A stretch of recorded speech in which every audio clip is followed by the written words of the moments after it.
Hi, it's Teresa from Dodge Nature Center, and time for another Nature to Go. Summer in Minnesota, we enjoy being outdoors, maybe hanging out by the lake, by the beach, sitting on the sand. Have you ever really looked at sand? This is what most of us think of when we think of sand, sort of this tannish color. But sand actually isn't about what it's made of. Sand is actually a designation of the size of the particles.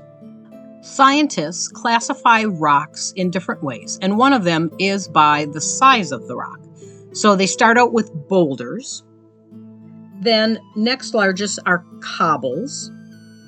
And then there's pebbles or gravel. Depends on, pebbles are a little more rounded, gravel's a little more rough-edged. And then we get to sand.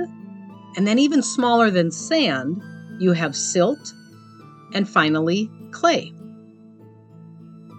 Sand then is formed through the process of weathering. This is when minerals or rocks or other kinds of materials are broken down into smaller and smaller pieces. Could be through the action of water, either when it freezes and thaws or wave action.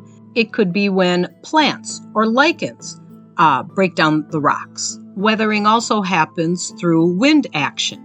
The wind picking up small particles, blowing it against rocks, wearing them down, creating even more small particles like sand. Because all the different kinds of rocks can be broken down into tinier and tinier rocks, that means sand can be as many colors as there are colors of rocks. And that's where sand gets really interesting. Just in the area around Lake Superior, because there's lots of different types of rocks up there, you start finding sands that are not just sort of tannish, but they're blackish, they're orangish. Some particles are bigger, some particles are smaller. You start exploring some of those 10,000 lakes Minnesota has, you start finding lots of other kinds of sands all around the state. Some have almost a very reddish hue to them. And then start visiting around the country, and it's even more amazing what colors you can turn up with. I'm very fortunate to have had a number of friends, family, colleagues, coworkers, even former students who've looked for sand for me in different places. And so I even have sands from around the world. And they're not all exactly alike. It's amazing. The texture's slightly different. The colors are very different. Sand is not just one thing. It's very variable.